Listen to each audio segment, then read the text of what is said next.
الحمد للہ رب العالمین الصلاۃ والسلام علی رسولہ الکریم اعوذ باللہ من الشیطان الرجیم بسم اللہ الرحمن الرحیم ارأیت من اتخذ الہہ ہواہ افانت تکون علیہ وکیلا ام تحسب ان اکثرہم یسمعون او یعقلون انہم الا کالانعام بل ہم اضل سبیلا صدق اللہ العظیم۔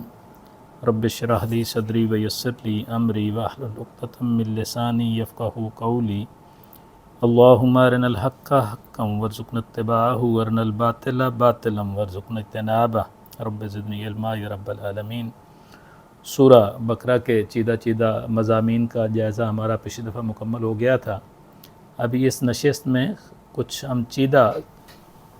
آیات اٹھا کر تو ایک خاص مضمون کے اوپر سمجھنا چاہتے ہیں کہ جس کو ہم کہیں کہ خواہش نفس۔ قرآن مجید نے بہت جگہ اس کا تذکرہ فرمایا اور سب سے اہم بات یہ ارشاد فرمائی کہ کیا دیکھا آپ نے اس شخص کو جس نے اپنی خواہش کو معبود بنا لیا ہے۔ یہ قرآن مجید نے اس آیت کو دو جگہ بیان فرمایا، سورۃ فرقان میں بھی اور آگے سورۃ جاسیہ کے اندر بھی، کہ خواہش نفس کو الہ بنا لینا، جبکہ ہم اللہ سبحانہ و تعالیٰ سے یہ عہد کر چکے ہیں کہ لا الہ الا اللہ، کہ کوئی الہ نہیں ہے مگر صرف اللہ سبحانہ و تعالیٰ۔ تو الہ کون ہوتا ہے؟ الہ وہ ہوتا ہے جس سے شدید محبت کی جائے اور اس کا ہر حکم مان لیا جائے۔ تو جب ہم اللہ سبحانہ و تعالیٰ کو رب العالمین مانتے ہیں تو پھر اس کے احکامات بھی ہم بجا لاتے ہیں، اور اللہ کی عبادت کرنے میں شدید ترین محبت کا ہونا اور اس کے ہر حکم کو ماننا یہ عبادت کہلاتا ہے۔ تو جس کی عبادت کی جاتی ہے اصل میں وہی معبود ہوتا ہے، وہی الہ ہوتا ہے۔ تو قرآن مجید نے دو جگہ پہ یہ ارشاد فرمایا کہ کیا آپ نے دیکھا ہے اس آدمی کو جس نے اپنی خواہش نفس کو معبود بنا لیا ہے۔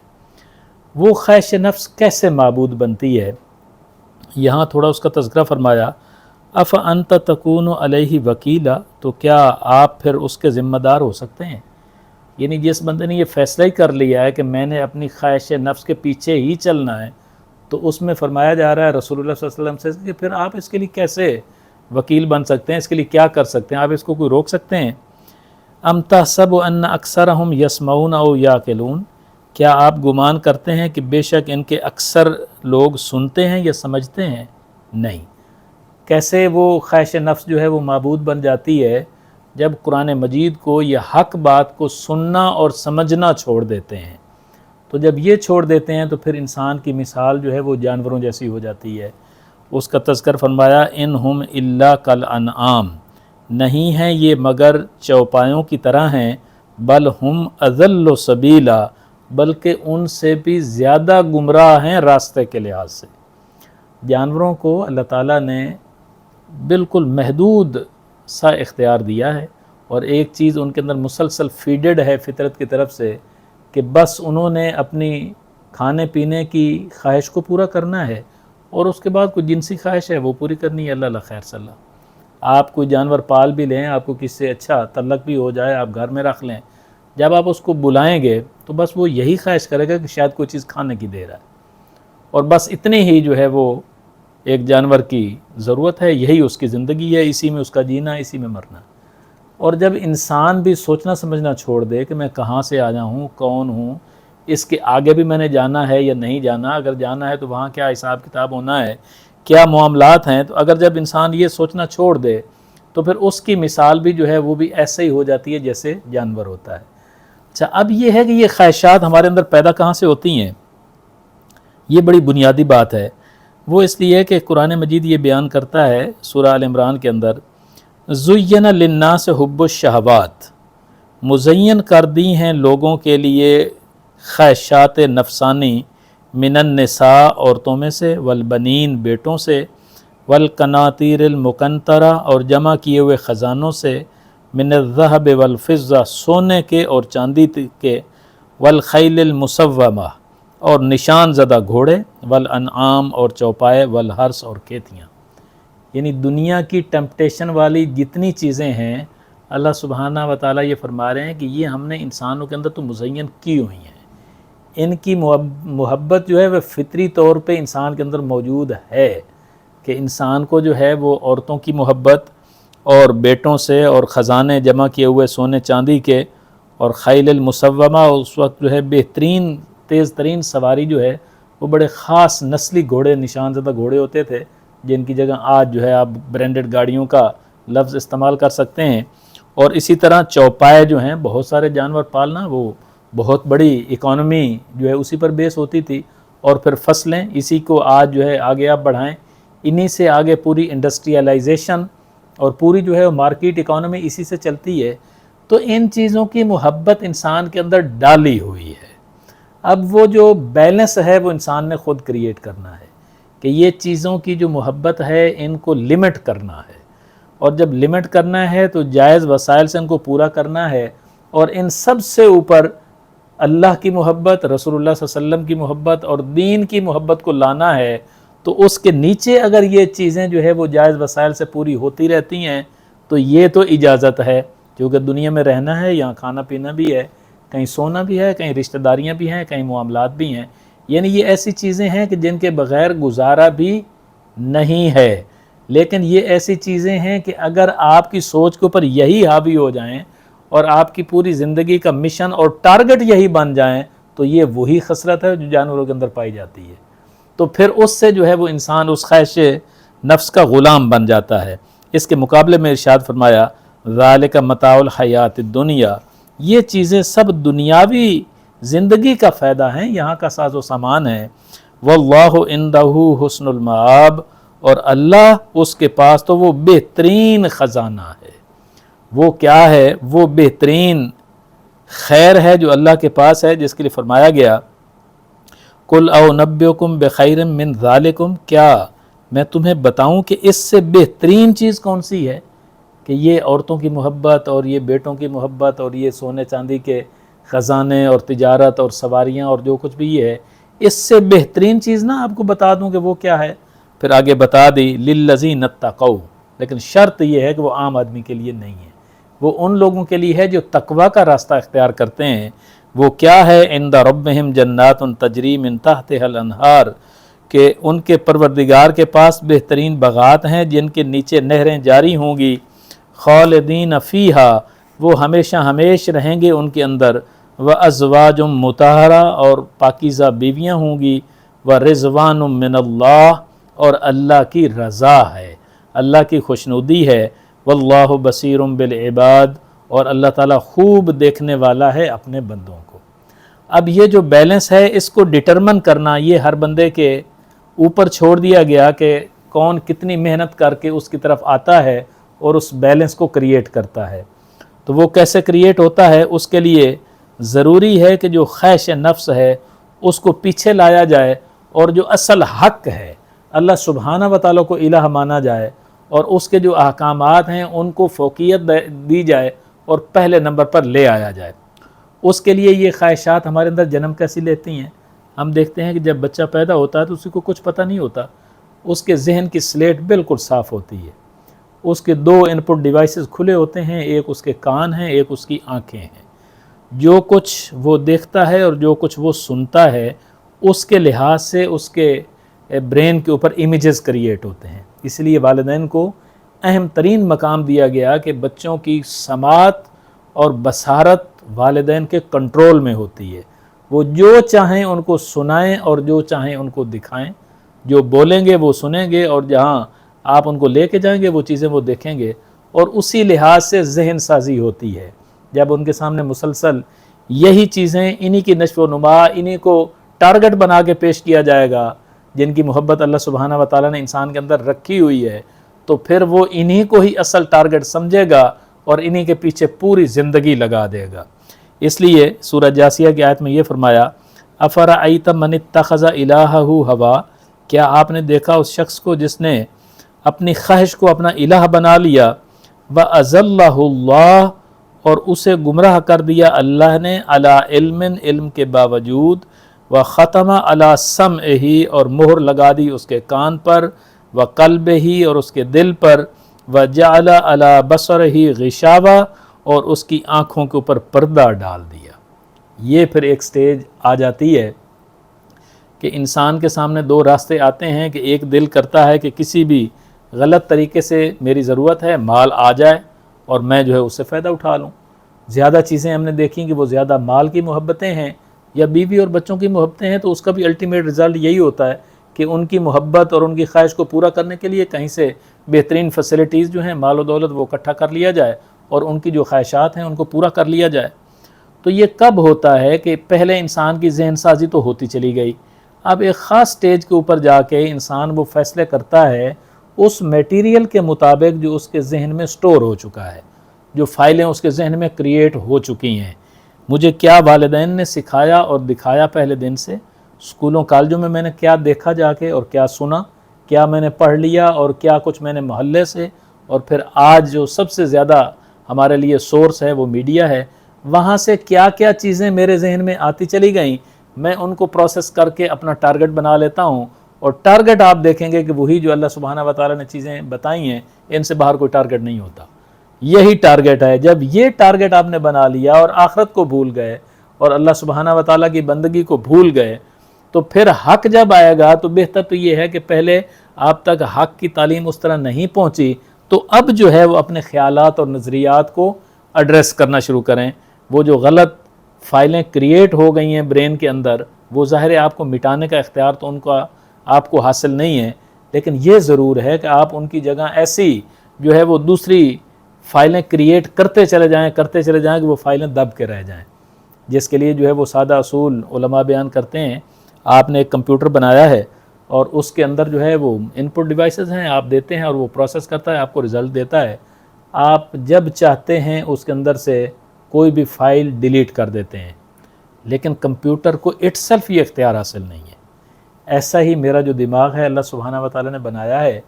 اس کے اوپر جو ہے وہ فائلیں جنریٹ کرنے کے لیے اس نے ہمیں ان پٹ ڈیوائسز دے رکھی ہیں، اس سے مختلف خیالات اور نظریات جو ہیں وہ سٹور ہوتے رہتے ہیں۔ اب ان کو ڈیلیٹ کرنے کا اختیار تو میرے پاس نہیں ہے، وہ تو اللہ سبحانہ و تعالیٰ کے پاس ہے۔ آپ توبہ کریں، اللہ سے معافی مانگیں کہ یہ خیالات اور یہ کانسیپٹس جو میرے ذہن کے اندر بھر چکے ہیں، ان کو جو ہے یہاں سے محو کر دے، اللہ سبحانہ و تعالیٰ کر دے گا۔ آپ کے پاس یہ اختیار ہے کہ آپ اپنی سماعت کو اور بصارت کو آج سے پازیٹیو استعمال کرنا شروع کر دیں، اچھی چیز دیکھیں، اچھی چیز مطالعہ کریں، قرآن مجید کو سنیں، اس کو سنائیں، اسی کو سیکھیں، اور پھر آپ دیکھیں گے قرآن و سنت کا علم جب حاصل کرتے چلے جائیں گے تو وہ آپ کی وہ پرانی جو فائلیں ہیں وہ پیچھے ہٹتی چلی جائیں گی اور فریش میموری جو ہے آپ کی وہ اس سے ریپلیس ہوتی چلی جائے گی۔ لیکن جو یہ کام نہ کرے اور وہ سمجھے کہ جو کچھ میری ایک انڈرسٹینڈنگ بن گئی ہے اسی کے مطابق میں نے فیصلے کرنے ہیں، تو یہ بہت خطرناک سٹیج ہے جس کو قرآن مجید نے یہاں ارشاد فرمایا کہ پھر اس کے کانوں کے اوپر اور دلوں کے اوپر ہم مہر لگا دیتے ہیں اور آنکھوں پہ پردہ ڈال دیتے ہیں، پھر وہ حق بات جو ہے وہ سجائی نہیں دیتی۔ یہ خاص طور پر یہ الفاظ کفار مکہ کے لیے آئے تھے، جن کے لیے رسول اللہ صلی اللہ علیہ وسلم خود موجود تھے، اور آپ صلی اللہ علیہ وسلم نے 13 سال ان کے اوپر محنت کی، اور جو لوگ ٹس سے مس نہیں ہوئے تو ان کے لیے یہ الفاظ تھے۔ لیکن حقیقت یہ ہے کہ اگر ہم اپنے خیالات اور نظریات کو ایڈریس نہ کریں تو یہ سٹیج کسی کے اوپر بھی آ سکتی ہے کہ میرے خیالات کے اندر وہ دنیا کی محبت اور عورتوں کی محبت اور مال کی محبت اور فلاں کی محبت وہ شروع سے دیکھتے دیکھتے اس سٹیج پر پہنچ گئی ہے کہ میں اب اسی کو پورا کرنا چاہتا ہوں، جائز یا ناجائز ذرائع سے، جہاں کہیں سے بھی وہ مل جائے۔ لیکن جب مجھے اللہ سبحانہ و تعالیٰ کا یہ پیغام مل جائے کہ نہیں، ان کو جائز ضرورت سے پورا کرنا ہے اور ان کو نیچے رکھنا ہے، جسٹ ضرورت پوری کرنی ہے، یہ ٹارگٹ نہیں ہے، ٹارگٹ آخرت کا اصول ہے، اور آخرت کی جنت کا اصول ہے، اللہ کی رضا کا اصول ہے، تو پھر آپ کو یہ نئی نئی چیزیں جو ہیں وہ سمجھ آنا شروع ہو جاتی ہیں۔ تو گویا جو بنیادی فرق ہے اس کے اندر وہ یہی ہے کہ کون ہے جو آخرت کا طالب ہے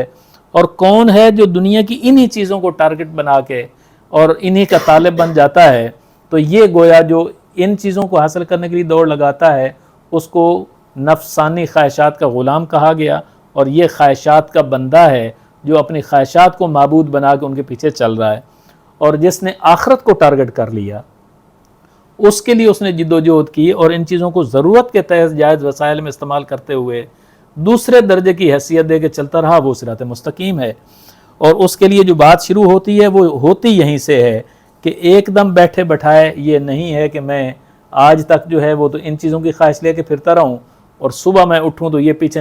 چیزیں پیچھے چلی جائیں اور دین اور اس کی محبت اور آپ صلی اللہ علیہ وسلم کے احکامات اور قرآن مجید کے احکامات میرے لیے ٹارگٹ بن جائیں، اتنا جلدی یہ آسان کام نہیں ہے۔ اس کے لیے محنت وہی ہے جس طرح سے قرآن مجید ہمیں یہ فرما رہا ہے کہ سب سے پہلے آپ اپنی سماعت کو اور بصارت کو کنٹرول کریں کہ میں سنتا کیا ہوں، میں پورا دن دیکھتا کیا ہوں۔ اور اس کے بعد جو اعلیٰ ترین چیز بیان فرمائی گئی کہ کیسے دنیا کی محبت سے فوکس ہٹ کے میرا آخرت کی طرف ہو جائے، اس کے لیے رسول اللہ صلی اللہ علیہ وسلم کی طرف سے 3 چیزیں جو ہے ہم تک پہنچی ہیں۔ ایک تو یہ ہے کہ قرآن مجید کو سمجھ کے پڑھا جائے، جتنا حصہ آپ تلاوت کریں، چونکہ اس کا موضوع ہی آخرت ہے، تو آپ جہاں کہیں سے بھی پڑھیں گے، سمجھ کے پڑھیں گے، تو خود بخود ٹارگٹ آپ کا آہستہ آہستہ آہستہ آہستہ آخرت بنتا چلا جائے گا۔ دوسرا آپ صلی اللہ علیہ وسلم نے یہ ارشاد فرمایا کہ موت کو کثرت سے یاد کریں۔ وہ کیسے یاد آتی ہے؟ قرآن مجید بھی اس کا بار بار تذکرہ کرتا ہے، یا اپنے والدین کی، بزرگوں کی قبروں پہ جائیں، اس سے پتہ چلتا ہے۔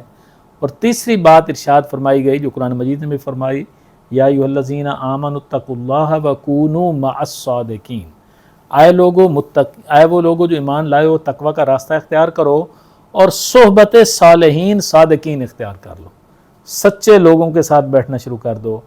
اور اپنی کوئی کمپنی ایسی ڈھونڈ کے، کوئی ایسی کلاس جوائن کر کے، کوئی مسجد کی جماعت جو ہے اس کو جوائن کر کے باقاعدگی سے اپنی صحبت تبدیل کر لیں، تو آہستہ آہستہ آہستہ آہستہ اس کے اثرات ہونا شروع ہو جاتے ہیں۔ تو جب اس سٹیج پہ بندہ گیا ہوتا ہے کہ حق بات اچھی بھی نہیں لگتی، اور جو ہے وہ کانوں کے اوپر، دلوں کے اوپر مہروں والی کیفیت ہوتی ہے،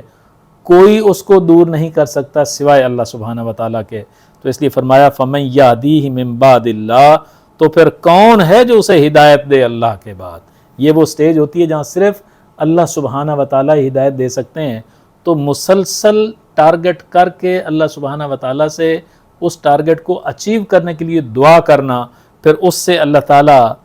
دل نرم کرتے ہیں، اور پھر چیزیں جو ہیں وہ دین کی آہستہ آہستہ سمجھ آنا شروع ہو جاتی ہیں۔ اسی طرح سورہ نازعات کے اندر بالکل اس بات کو 2 الفاظوں کے اندر جو الگ الگ بیان فرما دیا کہ قیامت والے دن کیا ہوگا، فَإِذَا جَاءَتِ التَّامَّةُ الْكُبْرَى، پھر جب آ جائے گی وہ بڑی آفت، جو قیامت والا دن آئے گا، اس دن کیا ہوگا؟ 2 گروہ ہو جائیں گے۔ یوم یتذکر الانسان ما سعی، اس دن انسان یاد کرے گا جو کچھ اس نے جد و جہد کی ہوگی، کوشش کی ہوگی، کہ انسان نے وہ کوشش جو ہے وہ کن لائنز کے اوپر کی تھی،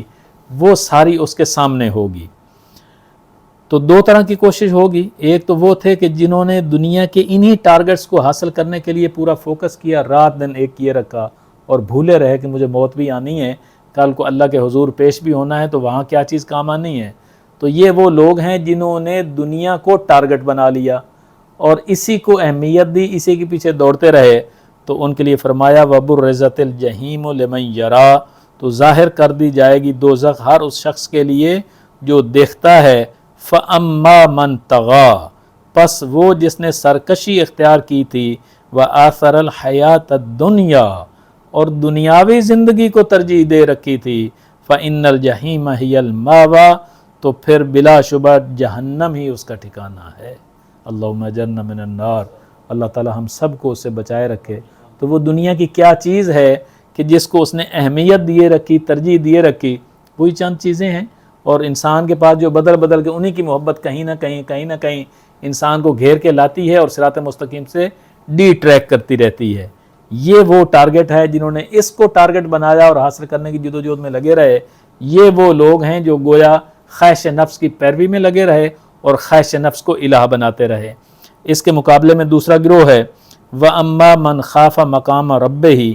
اور لیکن وہ آدمی جو کہ ڈر گیا اپنے رب کے حضور کھڑا ہونے سے، وَنَهَى النَّفْسَ عَنِ الْهَوَىٰ، اور اس نے اپنے نفس کو بری خواہشات سے روکے رکھا۔ لمٹ کرنا پڑتا ہے، خود محنت کر کے اپنے آپ کو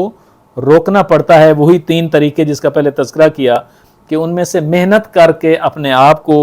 کسی اس میں لے جانا، قرآن مجید کی تعلیم کے ساتھ اٹیچ کرنا، سیکھنے سکھانے کے ساتھ منسلک ہونا، صحبت صالحین اختیار کرنا، جس سے آہستہ آہستہ دلوں کا زنگ اترتا ہے اور بندے کا فوکس دنیا سے ہٹ کے آخرت ہو جاتا ہے۔ دنیا کو وہ استعمال کرتا ہے ضرورت کے لیے، اور اصل ٹارگٹ جو ہے وہ اس کا آخرت ہو جاتا ہے۔ تو اس کے لیے خوشخبری ارشاد فرمائی کہ جس نے اپنی خواہش نفس کو روکا، فَإِنَّ الْجَنَّةَ هِيَ الْمَأْوَىٰ، تو بے شک اس کا ٹھکانہ جو ہے وہ تو پھر جنت ہے، اور وہ بہترین ٹھکانہ ہے، اللہ تعالی ہم سب کو اس میں داخل کرے۔ تو یہ مقام ارشاد فرما دیے۔ اب ان کو حاصل کرنے کے لیے کیا کرنا پڑے گا؟ جیسے سورۃ آل عمران کے اندر جو تذکرہ آیا جس میں یہ ارشاد فرمایا گیا کہ یہ چیزیں ہیں جو انسان کے لیے ان کی محبت ان کی فطرت میں ڈال دی گئی ہے، مزین کر دی گئی ہیں، لیکن ساتھ طریقہ ارشاد فرما دیا کہ ان سے اپنی آپ کو پیچھے کیسے ہٹانا ہے، اور ان کی محبت کو دوسرے درجے میں لے جا کے پہلے درجے میں آخرت اور اللہ تعالیٰ کا دین اور رسول اللہ صلی اللہ علیہ وسلم اور اللہ تعالیٰ سے محبت کیسے لانی ہے، اس کے لیے چند خوبیاں قرآن مجید نے اسی اگلی آیت کے اندر جو ہے وہ ارشاد فرمائیں کہ ایک تو وہ بات کہ جو پہلے تذکرہ ہوئی کہ دلوں کو پھیرنے والی ذات اللہ سبحانہ و تعالیٰ کی ہے، اور وہ کب پھیرتا ہے؟ جب آپ ایک چیز کے لیے سیریس ہو کے اس کو ٹارگٹ بنا کے اللہ سبحانہ و تعالیٰ سے اس کے لیے دعا مانگتے ہیں۔ تو اس لیے پہلی بات تو یہ فرمائی کہ الذین یقولون، وہ لوگ جو یہ کہتے ہیں، دعا کرتے ہیں، ربنا اننا آمنا، کہ آئے ہمارے پروردگار بے شک ہم ایمان لے آئے، فاغفر لنا، پس تو ہمیں بخش دے، ذنوبنا، ہمارے لیے ہمارے گناہوں کو، وقنا عذاب النار، اور ہمیں آگ کے عذاب سے بچا دے۔ یعنی پہلے اپنا فوکس تبدیل کرنا۔ آج تک میرا فوکس کیا تھا کہ اچھی جگہ شادی ہو جائے، مال و دولت ہو جائے، اولاد سیٹل ہو جائے، کاروبار اسٹیبلش ہو جائے، فلاں قسم کی گاڑی مل جائے، فلاں جگہ پہ اچھا گھر مل جائے، یہ ہو جائے وہ ہو جائے۔ فوکس کیا تھا؟ جدھر میرا فوکس ہوگا، جدھر میرا ذہن فیصلہ کرے گا، میرے اعضاء اسی طرف جد و جہد کریں گے اور اسی میں لگے رہیں گے۔ جب میں نے سوچا اور غور کیا اور آخرت کی طرف متوجہ ہوا، تو اب میرا فوکس جب تبدیل ہوگا تو میں نے ذہنی طور پہ فیصلہ تو کر لیا، لیکن ادھر جانے کے لیے چاہیے کہ میرا ذہن بھی مجھے سپورٹ کرے اور مجھے اس طرف فیصلے کرنے کے لیے، ادھر جانے کے لیے آسانی کرے۔ تو جیسے میں نے پہلے عرض کیا کہ اس کا کنٹرول اللہ سبحانہ و تعالیٰ کے پاس ہے۔ میں نے اتنی نافرمانیاں کر رکھی ہیں کہ میرا ذہن جو ہے وہ آلودہ ہو چکا ہے، اور اس کے اوپر دنیا کی محبت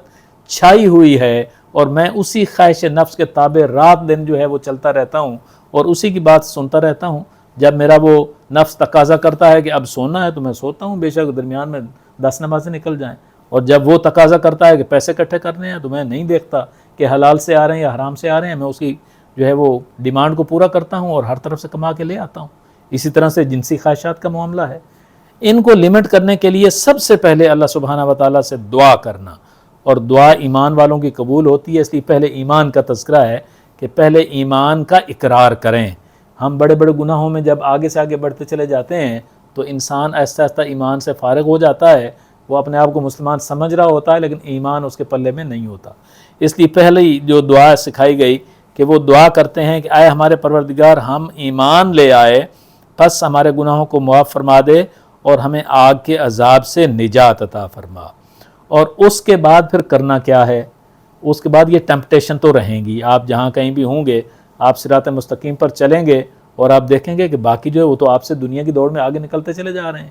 تو پھر اس کے لیے فرمایا کہ کیا کرنا ہوگا؟ الصابرین، صبر کرنے والے، یعنی سب سے پہلے اللہ تعالیٰ کی عبادت بندگی پہ صبر کرنا،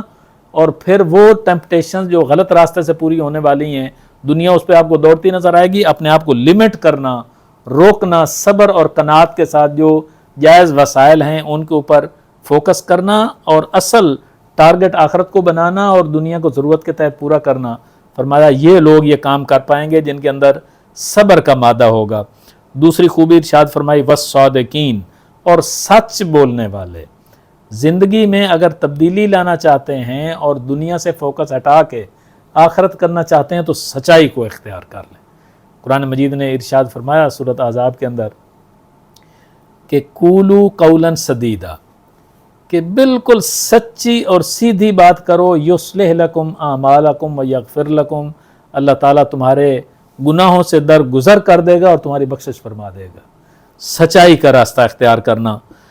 اور اس میں پھر جب سچائی ہوتی ہے تو کئی سارے گناہ برائیاں ویسے ہی آپ سے دور ہو جاتی ہیں کہ میں گناہ کے پاس کیوں جاؤں، کل کو بات ہوگی تو جھوٹ کیسے بولوں گا اور اس کو کیسے چھپاؤں گا۔ اس کے بعد فرمایا والقانتین، اور حکم بجا لانے والے یکسوئی کے ساتھ، یعنی ٹارگٹ، فوکس اور نیت جو ہے وہ سیدھی کرنا انتہائی ضروری ہے کہ نیت ارادہ جو ہے وہ آخرت میں فلاح کا ہو، اللہ کی رضا کا ہو، تو پھر یہ دنیا جو ہے وہ بھی آپ کی ضرورتوں کے مطابق آپ کو دی جائے گی۔ چونکہ اللہ تعالیٰ جب میں نافرمانی کر رہا ہوں تو مجھے بے شمار وسائل سے وہ نوازے ہوئے ہیں، تو کیا جب میں اس کی بندگی اختیار کروں گا تو وہ مجھ سے اپنا رزق روک لیں گے؟ نہیں، ایسا نہیں ہے۔ ہاں، وقتی طور پہ کچھ امتحان تو آ سکتے ہیں، لیکن اللہ سبحانہ و تعالیٰ کا وعدہ ہے کہ اس نے ہر ایک کو رزق دینا ہے جتنا اس نے لکھ رکھا ہے۔ تو پھر اگلی بات یہ ہے کہ بالکل یکسوئی کے ساتھ اللہ تعالیٰ کی عبادت میں لگنا، جس کے لیے سب سے پہلی سیڑھی جو ہے ایمان کے اعلان کے بعد وہ پنجگانہ نماز ہے، کہ جس کو اگر آپ جا کے مسجد میں عطا کرتے ہیں، باجماعت ادا کرتے ہیں، تو اس کے ذریعے سے آپ کی اگلی منزلیں آسان ہو جاتی ہیں۔ اگلی چیز ارشاد فرمائی والمنفقین، اور خرچ کرنے والے، جو کچھ اللہ نے دے رکھا ہے اس میں سے اللہ کے راستے میں خرچ کرنا۔ ہماری فوراً توجہ مال کی طرف جاتی ہے تو مال کو بھی خرچ کرنا، اور اس کے علاوہ اللہ سبحانہ و تعالیٰ نے کیا کچھ مجھے دے رکھا ہے، آپ ذرا تصور کریں، مجھے کیا سمجھ دی ہے، کیا ذہانت دی ہے، کیا فہم دے رکھا ہے، کتنی سوجھ بوجھ دے رکھی ہے، صحت دے رکھی ہے، تندرستی دے رکھی ہے، سواریاں دے رکھی ہیں، کتنے معاملات میں اللہ تعالیٰ نے مجھے دنیا میں اربوں لوگوں سے اوپر رکھا ہے۔ تو ان توانائیوں کو اور ان نعمتوں کو جو کچھ اللہ نے دیا، اللہ کے راستے میں لگانا، اس کی عبادت میں لگانا، اس کے دین کو سمجھنے سمجھانے میں لگانا، یہ ایک خوبی بیان فرمائی گئی۔ اور اگلی بات جو ہے وہ بڑی اہم ہے، والمستغفرین بالاسحار، اور یہ وہ لوگ ہیں جو سحری کے اوقات میں مغفرت مانگنے والے ہیں، استغفار کرنے والے ہیں، یعنی نیکی کے کام کی طرف انہوں نے رجوع کر لیا اور اس کے باوجود وہ کسی غرے میں نہیں آتے، اور جو ہے وہ اللہ سبحانہ و تعالیٰ کی طرف اپنے گناہوں کی مسلسل معافی طلب کرتے رہتے ہیں اور مانگتے رہتے ہیں اور اس کی طرف رجوع کرتے رہتے ہیں۔ اور استغفار کے لیے خاص طور پر جو سحری کے اوقات ہیں، اس کے لیے قرآن مجید نے کئی جگہ اس کا تذکرہ فرمایا کہ اصل جو قبولیت کا ٹائم ہے وہ تو وہ ہوتا ہے، اور اس میں اللہ سبحانہ و تعالیٰ سے خاص طور پر لو لگانا اور اکیلے اس کی طرف متوجہ ہونا، یہ خاص اوقات ہیں جس میں اللہ تعالیٰ ہر ایک کی دعاؤں کو قبول کرتے ہیں۔ اللہ تعالیٰ ہمیں بھی اس کے اوپر عمل کرنے کی توفیق دے۔ اب یہ بات تو کلیئر ہو گئی کہ خواہش نفس کی پیروی کیا ہے اور جو دوسرا راستہ ہے صراط مستقیم کیا ہے۔ سادہ اسلوب میں یہ ہے کہ جو آخرت کو ٹارگٹ کر کے اس کے مطابق اپنی جد و جہد کو سیدھا کر لیتا ہے وہ اللہ کی بندگی میں آ جاتا ہے، اور جو اس کو بھول کے دنیا کے ٹارگٹس اور دنیا کی جو نعمتیں ہیں اور یہاں کی جو فیسلٹیز ہیں ان کو حاصل کرنے کے لیے ٹارگٹ بنا کے ان کے پیچھے بھاگ دوڑ میں لگا رہتا ہے، تو یہ خواہش نفس کو خدا بنا لینا ہے۔ ایسی ایک مثال جو ہے وہ قرآن مجید نے سورہ اعراف کے اندر بیان کی ہے۔ ایک بنی اسرائیل کا ایک شخص تھا، اور اس کا کیا تھا کہ اس کو اللہ تعالیٰ نے کتاب کے علم سے نوازا ہوا تھا، تو ظاہر ہے جس کے پاس علم آ جائے تو اس کے لیے بہت آسانی ہو جاتی ہے کہ وہ آگے چلتا ہے، لیکن اس کو اسی طرح کی خواہش نفس نے گھیر لیا کہ کسی عورت کے ساتھ اس کو محبت ہو گئی، اور پھر اس میں وہ بڑھتا چلا گیا، تو اس کی مثال قرآن مجید نے بیان فرمائی، وَاتْلُ عَلَيْهِمْ نَبَأَ الَّذِي آتَيْنَاهُ آيَاتِنَا، پڑھیے ذرا ان کے اوپر تلاوت کیجئے خبر اس شخص کی کہ جسے ہم نے کتاب دی تھی، اپنی آیات دی تھیں، فَانْسَلَخَ مِنْهَا، تو پھر وہ اس سے نکل بھاگا، فَأَتْبَعَهُ الشَّيْطَانُ، تو شیطان نے اس کو پیچھے لگا لیا۔ یعنی آپ ذرا صراط مستقیم سے ہٹیں صحیح، آپ اللہ کے ذکر سے ذرا غافل ہوں، ذرا 5 نمازوں میں کوتاہی کر کے دیکھیں صحیح کیسے شیطان آپ کو گھیرے میں لیتا ہے، اور آپ کو پتہ بھی نہیں چلے گا کہ آپ کا فوکس پورا آخرت سے اٹھ کے دنیا کی طرف ہو جائے گا، مسلسل خواہشات نفس کی پیروی میں لگے ہوئے ہوں گے، پتہ نہیں چلے گا، یہی سمجھیں گے کہ میں بالکل ٹھیک ٹھاک جا رہا ہوں اور صراط مستقیم کے اوپر ہوں، جبکہ اسی طرح سے اس کے پیچھے شیطان لگ گیا اور اس کو جو ہے وہ اپنے شیشے میں اتار لیا، تو اس نے وہ آیات بھی چھوڑی اور کتاب بھی چھوڑی، فَكَانَ مِنَ الْغَاوِينَ، اور پھر وہ گمراہوں میں سے ہو گیا۔ تو فرمایا جا رہا ہے وَلَوْ شِئْنَا لَرَفَعْنَاهُ بِهَا، اگر ہم چاہتے تو اسے بلندی عطا کرتے ان آیات کے سبب سے۔ یہ قرآن مجید اس وقت ظاہر تورات تھی، اس کی آیات تھیں، اور انہی آیات کے ذریعے سے اللہ تعالیٰ بلندی عطا کرتے ہیں، لیکن اس نے کیا کیا، وَلَكِنَّهُ أَخْلَدَ إِلَى الْأَرْضِ، لیکن وہ تو جھک ہی پڑا زمین کی طرف، وَاتَّبَعَ هَوَاهُ، اور وہ پیچھے لگ گیا اپنی خواہش نفس کے۔ وہی خواہش نفس کے کہاں سے وہ چیزیں ہیں جن چیزوں کی اللہ نے محبت اندر رکھی ہے، تو اگر انہی کے پیچھے لگ جائیں گے تو یہ خواہش نفس کی پیروی ہو جائے گی۔ تو پھر جب اس نے یہ طریقہ اختیار کیا کہ اللہ تعالیٰ کی آیات کو چھوڑا، اللہ کے ذکر کو چھوڑا، شیطان کا راستہ اختیار کر لیا، تو اس کی مثال بیان فرمائی سننے والی ہے، فَمَثَلُهُ كَمَثَلِ الْكَلْبِ، تو اس کی مثال اس کتے کی مانند ہے، ان تحمل علیہ یلہس، کہ اگر تو اس پر بوجھ لا دے تو تب بھی وہ ہانپتا رہے، اور تترکہ یلہس، یا اسے چھوڑ دے تب بھی وہ ہانپتا رہے۔ کتے کو ہم دیکھتے ہیں، آپ اس کو جتنا مرضی کھانا دے دیں، یہ کریں وہ کریں، اس کی زبان نکلی رہتی ہے، اسی ہوس میں اور اسی دوڑ میں چلتا چلا جاتا ہے۔ اور ایسے ہی مثال اس آدمی کی ہے جس نے آخرت کو چھوڑ کر دنیا کو طلب کرنے کے لیے اپنا ٹارگٹ بنا لیا، تو اس کی مثال اسی کتے کی جیسے ہو جاتی ہے۔ بے شمار وسائل موجود ہوں گے لیکن رکنے کے لیے اس کا دل نہیں کرے گا، اور آ جائے اور آ جائے اور آ جائے۔ تو اس کی مثال اس طرح سے ارشاد فرمائی، ذالک مثل القوم الذین کذبوا بآیاتنا، تو یہ مثال ہے ان لوگوں کی جنہوں نے ہماری آیات کو جھٹلا دیا۔ ایک تو وہ لوگ ہیں جن تک آیات پہنچی نہیں ہیں، ہم تو ان کی مثال اٹھاتے ہیں نا جن تک آیات نہیں پہنچی۔ آج کی جو دنیا کفر ہے ان تک تو ظاہر ہے، ان تک تو ہم نے قول و عمل سے خود یہ پیغام پہنچانا ہے۔ جن تک یہ آیات پہنچ چکی ہیں اصل میں تو وہ کوسچنیبل ہیں، جن میں میں اور آپ شامل ہیں، کہ وہ جس کی مثال بیان کی جا رہی ہے وہ بنی اسرائیل کا آدمی تھا جس کے پاس کتاب کا علم تھا، کتاب اس کو پہنچ چکی تھی، تو اس نے اس کو چھوڑا اور شیطان کا راستہ اختیار کیا، تو پھر اس کی مثال یہ ہو گئی۔ تو ایسے ہی فرمایا جا رہا ہے کہ یہ مثال ان لوگوں کے لیے ہے جنہوں نے ہماری آیات کو جھٹلایا، فَقْصُصِ الْقَصَصَ لَعَلَّهُمْ يَتَفَكَّرُونَ، لہٰذا آپ یہی واقعات ان کے سامنے بیان کریں تاکہ یہ غور و فکر کریں۔ تو یہ اصل ٹارگٹ ہے کہ ہم کس طرح سے اپنے آپ کو اپنی خواہش نفس کی پیروی سے بچا کے اللہ سبحانہ وتعالیٰ کی بندگی میں لا سکتے ہیں۔ یہ چند باتیں قرآن مجید کے مختلف حصوں سے آپ کے سامنے عرض کی ہیں۔ اللہ تعالیٰ سے دعا ہے کہ جو آیات ہم نے پڑھی ہیں ان کے ذریعے سے سب سے پہلے مجھے اور آپ سب لوگوں کو ان کے ذریعے سے ہدایت عطا فرمائے، اور ہمارا وہ فوکس جو کہ زیادہ دنیا کی طرف سے ہے وہاں اس کو ہٹا کے آخرت کی طرف کر دے، اور دنیا کو صرف اتنا جائز وسیلے سے استعمال کرنے کی توفیق دے جتنی یہاں اس کی ضرورت ہے۔ اقول قولی ھذا واستغفر اللہ لی ولکم ولسائر المسلمین والمسلمات۔ صدق اللہ۔